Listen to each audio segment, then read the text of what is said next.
Les médecins de l'hôpital Laval viennent de procéder aux premières implantations de valves pulmonaires par cathéter au Québec. Vous avez entendu ça aux nouvelles. Les médecins ont fait l'opération cette semaine à 3 jeunes patients avec des malformations cardiaques. Vous savez, une prouesse médicale, c'est prodigieux, mais le plus beau, c'est que ça profite à des gens qui vivent mieux. C'est pas mal moins pire que se faire opérer à cœur ouvert. J'ai 24 ans. J'ai été opérée une fois à l'âge de 3 ans. Une fois à l'âge de 9 ans. À 9 ans, je me souviens que ça a été très pénible là, au niveau de la... parce que c'était à cœur ouvert, fait que c'était long. Ça a été un bon 2 mois là, avant que je me sente bien, là, les cicatrices. C'est sûr que l'intervention n'est pas la même du tout. J'ai été opérée hier matin, puis là, je vous parle, puis je suis capable de marcher, puis ça va bien. Là, fait que... Alors, c'est la preuve. On parle au docteur Joseph Rodès, qui est cardiologue à l'hôpital Laval. Bonjour, docteur Rodès. Bonjour. Comment vous avez fait ça? Comment vous est venue l'intuition de cette technique? En fait, cette technique a été développée par le docteur Philippe Bonhoeffer, qui est un cardiologue pédiatre qui travaille actuellement à Londres. Et l'idée, c'est que c'est d'implanter une valve à travers un cathéter, c'est-à-dire sans besoin d'ouvrir la cage thoracique, sans besoin d'arrêter le cœur, comme c'est fait d'habitude pendant une chirurgie cardiaque. Et cette technique a été développée, comme je disais, par Dr Bonhoeffer, qui a fait la première procédure à l'année 2000. Il fait déjà quand même 6 ans. Par la suite, il y a eu beaucoup de développement qui a été fait au niveau de la technique. Et à ce moment-là, on pense qu'elle est à point pour être développée dans d'autres centres. Mais docteur Rodès, c'est extrêmement délicat, ce genre d'opération. On doit pratiquer avant, on doit s'exercer. Comment vous avez testé ça avant de l'effectuer sur des humains? Oui, ça a été, les expériments en fait chez l'animal datent de la fin des années 90.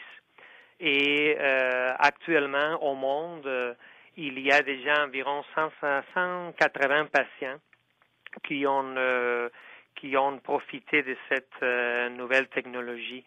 Ce qu'on fait normalement, avant de procéder, il y a une période de formation. Nous autres, on l'a fait directement avec le professeur Philippe Bonhoeffer. Et finalement, il faut dire que nous autres, on est des cardiologues interventionnels. Ça veut dire qu'on travaille tout le temps avec des cathéters.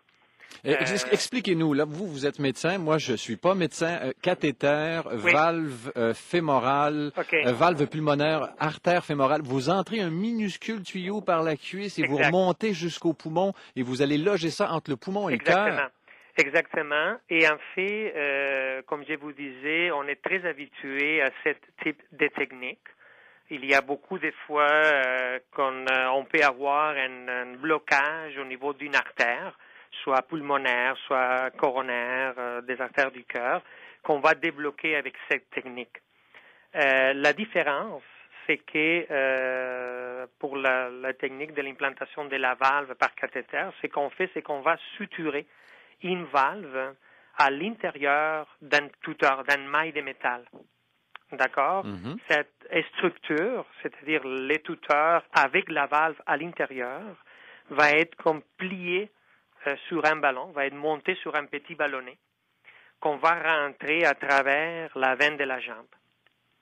Et une fois qu'on est rendu au cœur, une fois qu'on est rendu à l'endroit de la valve qui est malade, à ce moment-là, ce qu'on fait, c'est qu'on gonfle ces ballonnets et on déploie la valve, c'est-à-dire qui est, comme je disais, suturée à cette structure métallique. C'est sûr qu'avec une image, on le voit beaucoup plus clair.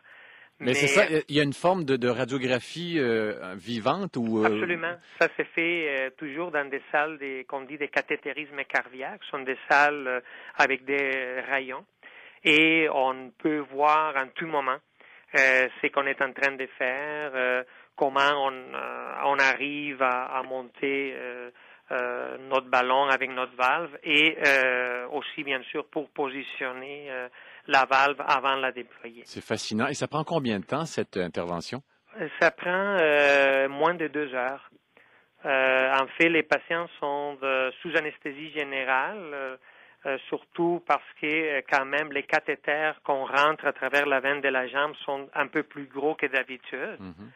Et une fois qu'on fait des vérifications tout au début, on fait plusieurs radiographies, on dirait. Et par la suite, on va implanter la valve. Ça prend moins de 2 heures et les patients, comme vous avez pu entendre, normalement, si tout va bien, le lendemain peuvent quitter l'hôpital. Et puis en terminant, ça profite à combien de personnes, ça possiblement, Dr. Rhodes? Jusqu'à date, je dirais que ça profite à une minorité des patients, dans le sens que ce sont des patients qui ont des maladies congénitales par lesquelles ils ont déjà eu une opération de cœur. Et c'est après cette opération de cœur, quelques années après, quand la valve qui a été implantée par les chirurgiens commence à être malade, c'est là où nous autres, on va intervenir. Ça veut dire que, par exemple, ici à l'hôpital Laval, on prévoit faire probablement 10-15 cas par année. Merci beaucoup et je vous dis bravo, Dr. Rhodes. Merci. Et puis au plaisir. Merci, merci beaucoup. Bonsoir. Bonsoir. Alors, Dr. Joseph Rhodes est cardiologue à l'hôpital Laval, donc une première médicale québécoise. Ici, à Québec, une équipe multidisciplinaire de cardiologie qui a réalisé une implantation par cathéter d'une valve pulmonaire. C'est un voyage à l'intérieur du corps humain qui est assez fascinant.